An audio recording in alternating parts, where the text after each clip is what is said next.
in this area, so not only that, he's got plenty of game animals around. There's pheasants, there's deer, there's rabbit.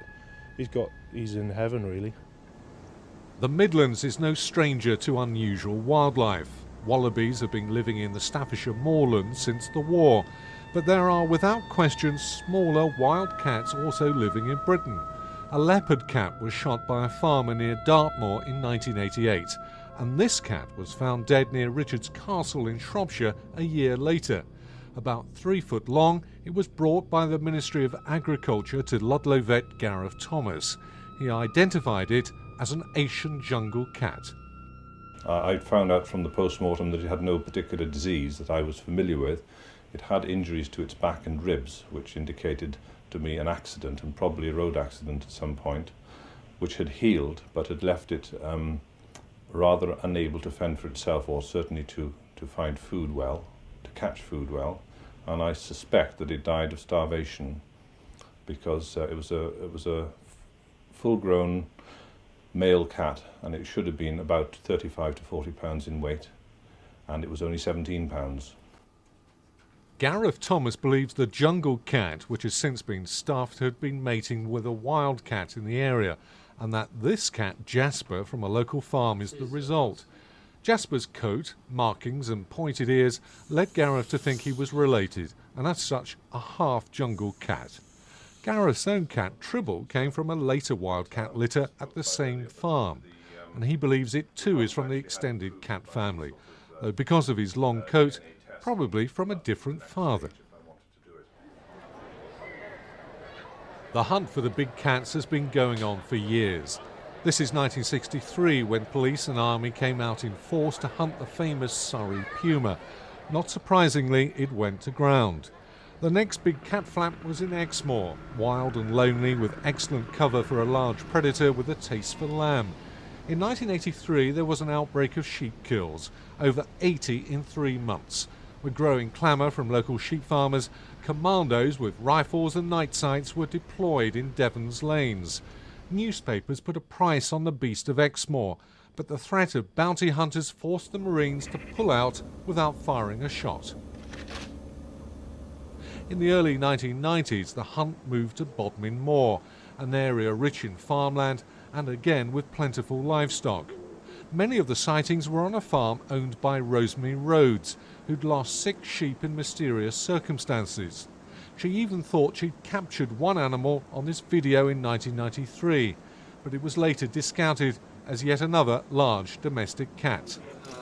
In July 1995, the Ministry of Agriculture spent 6 months and £8,000 investigating the claims and came up with this conclusion. We could find no evidence for the presence of a big cat on Bodmin Moor. The issue was further muddied when a month later 3 boys found this skull in a river, but it had been put there by a hoaxer, and it turned out to be part of a hunting trophy.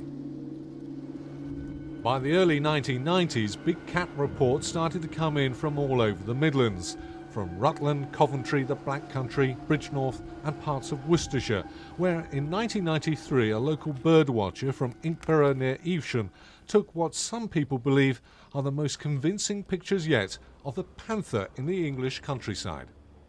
I looked at it, and through the black and white viewfinder, I thought, that's rather a large cat. Filmed it for probably about 27 seconds. And of course I didn't think nothing of it, went home and told the wife, and the wife said, oh, that's a big black cat. And of course now these sightings have come about, I obviously thought there was something in it. Safari Park head warden Bob Lawrence had been on the trail of the big cats for 2 years and had tried unsuccessfully to trap what later became known as the Beast of Inkborough.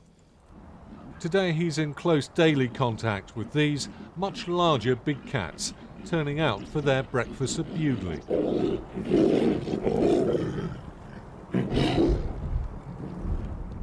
We've never actually seen anything. I've seen a reasonable video and one reasonable still picture, which is probably the most baffling thing to me. If these things are as common as the sightings would suggest, given the number of cameras and latterly videos in circulation, I would have thought we'd get far more pictorial evidence than we seem to have to date. Knowing big cats as you do, Is it possible that they could survive in the English countryside? Oh, I think so. Pumas almost certainly could, and leopards, possibly jaguars could as well, because we keep getting the sightings of a black cat. That tends to rule out the puma, so we are looking at a melanistic leopard or a melanistic jaguar. In June last year, another video surfaced. Taken in Telford, it was held by some to be convincing evidence of a large cat living near a brickworks. Pictures had been taken by the firm's security cameras and were sent to the RSPCA for analysis. Footprints at the scene were 3 inches across, and there had been numerous sightings of a large cat in the area.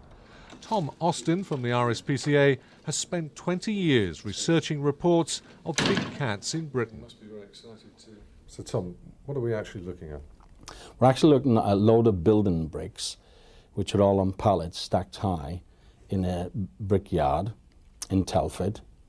And on the far right here you will see a large cat-type animal will come out. Although it looks black there, I don't believe it is black. You can see it's got quite a large tail. Any idea of scale? The scale of it is, if you look at the building bricks behind, each pallet has a set of building bricks, and the one furthest away on the left there is about 3 foot. So each one's about 3 foot wide. So that creature, from the tip of its nose to the tip of its tail, is over 3 foot. Then you've got to add the tail onto that. And if you watch this cat-type creature, his head held low, coming across the concrete, you will see certain ringlets going down the tail. And at the end of the base of the tail, you can see it's quite black and dark. I believe this animal to be a puma, or puma type. We carried out our own experiment into the sighting. This is exactly 4 foot from nose to tail. Behind us is the pallet, which is about 3 foot wide. Judge for yourself. Could this be just a domestic cat, or is it something else? Using the break in the concrete at the left of the yard as a guide, this split screen would suggest that the cat on the video is smaller and closer to the ground than our 4 foot long cutout. Nonetheless, it is still a very large cat, and may of course not be the one seen elsewhere on the site on more than one occasion. The trail moves south to Gloucestershire, where there have been numerous sightings of big cats in the Forest of Dean by park rangers and local residents. Big cat researcher Danny Nineham's been on the trail of the big cats for several years, and in January last year he found a strange cat by the side of the road. It was over 2 foot long and over 14 inches high. Big fangs. Once again, it was jet black. Obviously someone had knocked it down. And I'm not claiming it's to your big cats, but it just proves that these feral cats are out there. Danny spends most of his spare time on the mystery. He has extensive records from all over Gloucestershire and believes that there is more than one animal in the densely wooded Forest of Dean. A lady rang me and she opened her door to go and get some firewood, and there was 3 of these cats on her doorstep. There was, 6 inches of snow. So she rang me, I rushed over there, and I filmed all the tracks. There was 3 sets of individual tracks coming out of woodland. They led me to a lair where they've been lying up, and I got hair off the brambles where they've been lying up, which we had identified as for belonging to the cat group Felis. And it's just another interesting find, and you've got the lady's testimony as well, stating she saw 3 on 2 occasions as well. Unfortunately, this is as near as we've come to filming the big cats up close and dangerous. But sightings continue to grow on an almost weekly basis, and the police appear to be convinced that they are out there in our countryside. I am 99.9% sure it's out there, but it's just for my own benefit. Once I've seen it, then nobody can say to me there's nothing out there. There are big cats breeding in the Midlands, and sooner or later somebody is going to be killed. And it's about time that the government woke up to that fact and took the matter seriously.